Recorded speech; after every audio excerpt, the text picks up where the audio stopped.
కాకా నమస్తేనే. నమస్తే. ఏం పేరు? వెంకటప్ప. వెంకటప్ప ఏం చేస్తావు? వెంకటప్ప ఆటో నడిపిస్తా. ఆటో నడిపిస్తావా? ఎట్లుంది ఆటో మరి దందా ఎట్లా ఉంది?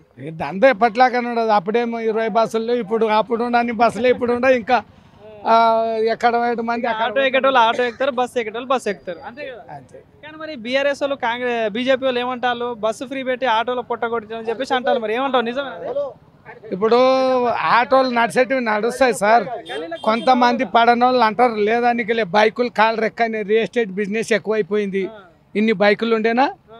ముందు సీఎం సార్ ఏం చెప్పిండు, ముందు ఫోన్ ట్యాపింగ్ ఎవరు చేసిండు? హరీష్ రావు, కేసీఆర్, కేటీఆర్ చేసిండు కదా. ముందు వాళ్ళ పని ఫోన్ ట్యాపింగ్ చేయమని. దాని తర్వాత వీళ్ళ ఎమ్మెల్యే ఎంపీల వీళ్ళ పెన్లాలు ఎవరు మాట్లాడితే అన్ని ఫోన్ ట్యాపింగ్ చేసిండు కదా. ఈ సర్వైల్ కాంగ్రెస్ పక్క వస్తుంది. ఇవన్నీ ఇచ్చిపెట్టి ముందు వాళ్ళ పని పట్టుకమ్మా, అది ముందు చేయమని ఇతను రేవంత్ రెడ్డి సార్ గెలుస్తావు నువ్వు, కానీ ఫస్ట్ వాళ్ళ పని పట్టుకు ఇలా పని పట్టుకున్నాడు కదా.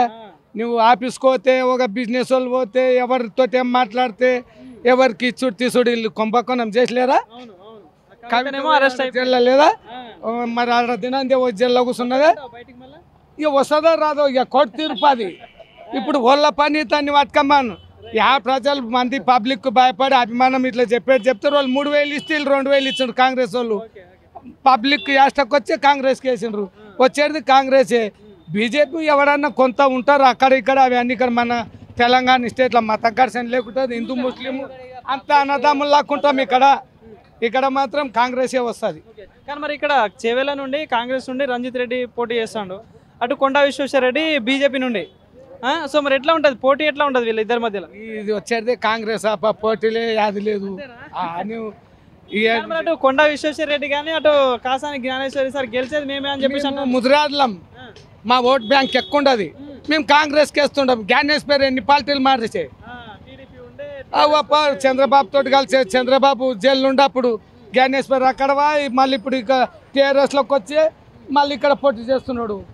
రంజిత్ రెడ్డి కూడా టీఆర్ఎస్ ఉండదు కదా. మళ్ళీ అది ఆడ గెలిచింది కానీ గవర్నమెంట్ లేదు కదా. ఇప్పుడు కాంగ్రెస్ వాళ్ళు టీఆర్ఎస్ వాళ్ళు అనుకోని వాళ్ళు అనుకోని అని సబితేంద్రారెడ్డి వాళ్ళంతా కాంగ్రెస్లో, రోహిత్ రెడ్డి వాళ్ళంతా గెలిచినప్పుడు వీళ్ళకి అరెస్ట్ చేయలేడా కేసీఆర్? మరి వీళ్ళకి ఎంత సిగ్గుసరం లేదు. వీళ్ళు ఎందుకు తీసుకున్నారు? వాళ్ళని రాజీనామా చేసి మరి ఎలక్షన్ పెట్టేడుండే. మరి ఎందుకు మాట్లాడరు? మీ అన్సెట్ యూతులు ఛానల్ వాళ్ళు చెప్పాలి. మా అన్సెట్ వాళ్ళతో చెప్పించడం ఏముండదు. మీరు ఓయాడ సీఎం ఓటేసి గెలిపించేది మీరే కదా. మేము ఓటేసేది ఎక్కడ వెళ్ళినా అక్కడిని బరబ్బర్ గుర్తారు. జనాలు మస్తు హుషారు ఉండరు. ఆ జమాన్ నుండి కళ్ళు కొట్టరు, తాగరు, తాగుతారు, పెడతారు. నువ్వు 6000 10,000 గుద్దేది ఆస్థానం గుర్తారు. సెంట్రల్ లో చూసుకుంటే మరి మళ్ళీ ఉండేది ఉంటుంది అప్ప. సెంట్రల్ రాడుకోదు. అది సెంట్రల్ రాదు. ఎవరు వచ్చేది మన భారతదేశం మొత్తం చెప్పలేము. నీకు పువ్వు కావాలా చేయి కావాలా? మనకు చేతే. మనకు తెలంగాణ ఇచ్చింది సోనియా గాంధీ. అర్థమైనా? తెలంగాణ ఇచ్చింది సోనియా గాంధీ. కాంగ్రెస్కి ఏం కొడుకు అవల కొడుకు అనేది నేను చెప్తున్నా కదా. సో మరి ఇక్కడ మీ చేవెళ్ళ నుండి చూసుకుంటే మరి ఇట్లా ఓట్ అంటే ఏమంటారు డెవలప్మెంట్ విషయంలో ఎట్లా ఉంది? డెవలప్మెంట్ అంటే ఆయన కొత్తగా ఎక్కిండు. ఇప్పుడు మొత్తం ఖాళీ అయిపోయింది. మళ్ళీ మంచి చెడ్డది అక్కడ పోతే ఢిల్లీకి పోయి మనకు వచ్చే నిధులు మనకు తీసుకుంటాడు, చేస్తాడు. ఇతను ఏం చేసిండు? ఇప్పుడు దంతులకు 10 లక్షలు అని 90 మందిలో 10 మంది, 100 మందిలో 10 మందికి ఇస్తే 90 మంది కాంగ్రెస్ గుద్దిరి. అతను లెక్క చేస్తే ఇతను వీక్తాడు. ఇతను చేయాలి. అది శక ఉండదు, ఇతను చేస్తాడు. రైట్ ఓకే బాబాయ్, థ్యాంక్ యూ.